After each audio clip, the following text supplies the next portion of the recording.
It's great to see you all here. Thank you for listening to my answer to the question given. My name is Pratista Anatina Diamara. My friends sometimes call me Tata. I'm a student at Universitas Tanjung Pura in the Faculty Economic and Business, and my major is International Management from batch 2019. Today, I'm here to answer to the question given by my lecturer, Sir Adi Mursalin. Firstly, I will answer to the question on part A, which deal with the activities in Zoom meeting. There are 4 questions, and next I will answer to the question on part B, which deal with the theory of advanced human resource management. There are 9 questions and include 2 discussion questions. Well, my dear friends, let me begin my answer. I'm quite active in attending advanced human resource management lecture, and also I am often involved in discussion when my friend present HRM materials, like ask question or answer to the question given by the presenter.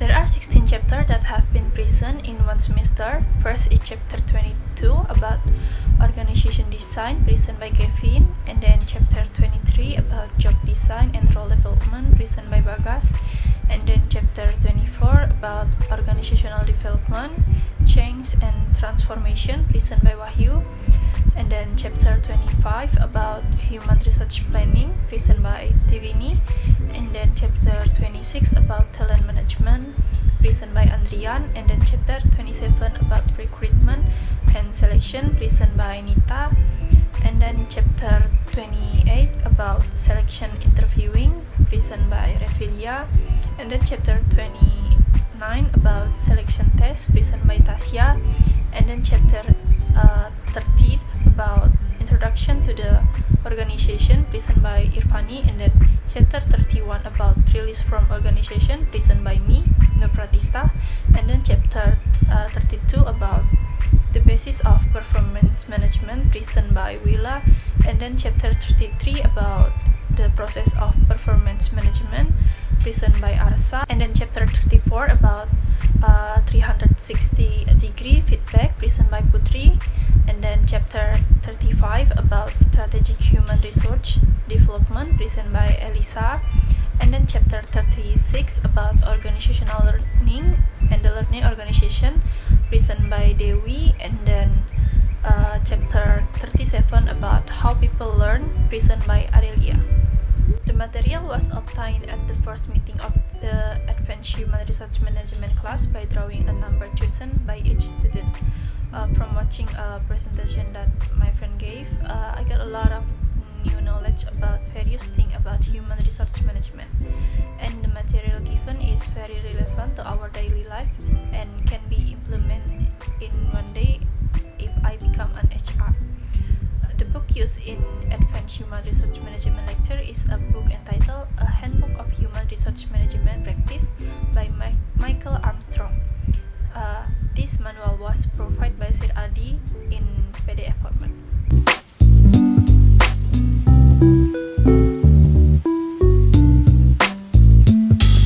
Motivation is the process that initiates, guides, and maintains goal-oriented behavior.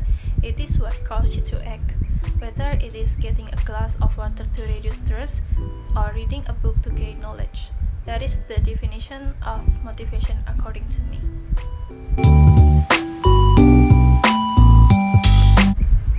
In 2000, Xerox faced bankruptcy amid a liquidity crisis, collapsed profitability that time, and Mulcahy held the position of CEO in Xerox Corporation. She assembled and motivated her team, frames her priorities, and fills her knowledge gaps in the face of critics doubtful of Xerox's ability to change.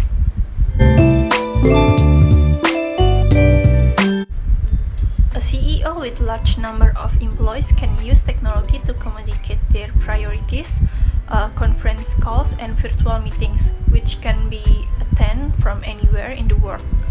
Ensure that the CEO's audience can be reached in real time.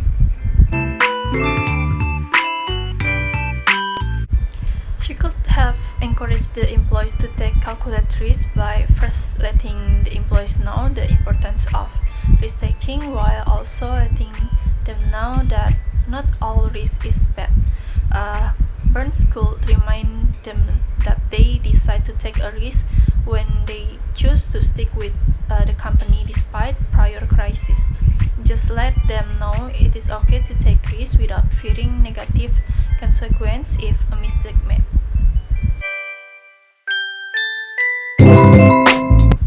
And Mulcahy and Ursula Burns were lifetime employees of Xerox for many of years.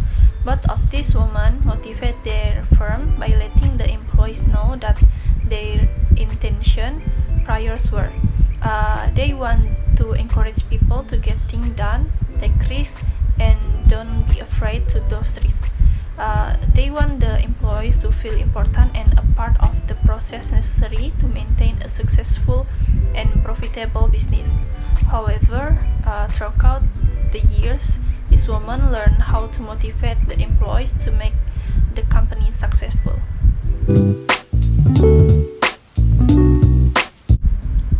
The main difference between leader and manager is that leaders have people who follow them while managers have people who work for them.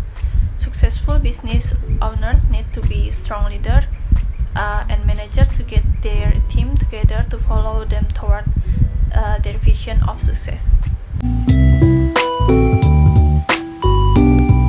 Theory X explains the importance of heightened supervision, external reward, and penalty, while Theory Y highlights the motivating role of job satisfaction and encourage workers to approach tasks without direct supervision. First is achievement. People motivated by achievement need challenging but not impossible projects. They thrive on overcoming difficult problems or situations, so make sure you keep them engaged this way. People motivated by achievement work very effectively either alone or with other high achievers. And then affiliation. People motivated by affiliation work best in a group environment, so try to integrate them with a team whenever possible. They also don't like uncertainty and risks. Therefore, when assigning projects or tasks, save the risky ones for other people. And then power. Those with a high need of power work best when they are in charge. Because they enjoy competition, they do well with the goal-oriented project or tasks. They may also be very effective in negotiation or in situations in which other party must be convinced of an idea or goals. From that link, I get information about Charles Handy. Charles Handy is regarded by many as the most advanced management thinker in the world. Information is also provided here regarding rare example of Handy models from his early writings, such as his motivation calculus, Handy motivation calculus, which implies that our motivation is driven by a more complex series of needs alone, that is our own interpretation and assessment from additional layers determined by your response to our own needs and the effect of those responses. Maslow hierarchy of needs. Maslow classified needs into 5 categories: psychological needs, safety needs, social needs, self-esteem needs, and self-actualization needs. The first 3 requirements appear to have been addressed in the protagonist case study, and the entire reason of accepting the swim challenge is to meet their esteem on and self-actualization demand. The primary purpose of the swim was to satisfy their desire for prestige, fame, glory, recognition, attention, repute, and appreciation, among other things. They all want to achieve something great for themselves, especially the protagonist, who wants to put himself to the test by doing something extremely true. And then Bandura self-efficiency theory.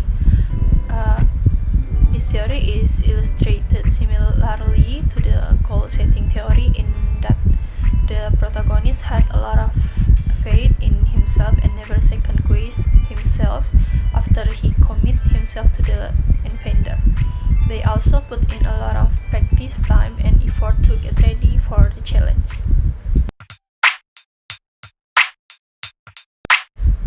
Training and preparation are two areas in which they could have done a lot better.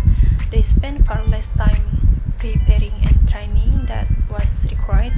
They should have planned it while they had more time. Any successful vendor necessitates appropriate planning and set timetables yet. They made their decision while intoxicated and rushed into everything. They didn't train well because they were short on time. They trained in municipal pools, which in a way like a commercial sea lab. Even though their bodies were not in good enough for such physical exertion, they went ahead and did it. They were unprepared, and completing this goal put their life in jeopardy. Having a crystal clear goal in mind, clarity in goals, strategy, and vision aids in more efficiency reaching the goals. First is never give up. Never say die. Mentally is the mind inspiration throughout the story. They persevere in their pursuit for glory despite several setbacks and difficulties. And then teamwork while preparing for the assignment. They show incredible team spirit and collaboration. Nobody in the team backed out after the protagonist made the decision and committed to it. And then leaders are not the only ones who may not shine for their followers despite on the fact that our protagonist was an emergent leader with the excellent management and leadership skills. Steph was the first to complete the swim. It commit to achieving anything we will success. First, to be successful, you must be motivated to attain your goals. Even the most skilled will not be able to perform in their full potential without the correct drive. And with the right motivation, even the average skill set can achieve amazing achievement. And the second is having clearly defined goals and performance measurement milestone aids much in achieving the desired result. And the third is individual motivation is influenced by the level of appreciation and support received from others. And then number 4 is there are no targets that cannot be met. Everything is feasible with the correct focus, strategy, execution, and motivation. It's critical to be determined despite the difficulties and setbacks if we are. And then the importance of teamwork cannot be overstated. When a group works together to achieve a common goal, they produce greater results. Each other's success and failures provide invaluable lesson for the entire team. What I get from studying advanced human resource management is that I learn a process of dealing with various problems in the scope of employees, labor, manager, and other workers to be able to support organizational or company activities in order to achieve predetermined goals. In this semester, advanced human resource management lectures are held via Zoom meeting, and the link is shared by Sir Adi Mursalin a few minutes before class start.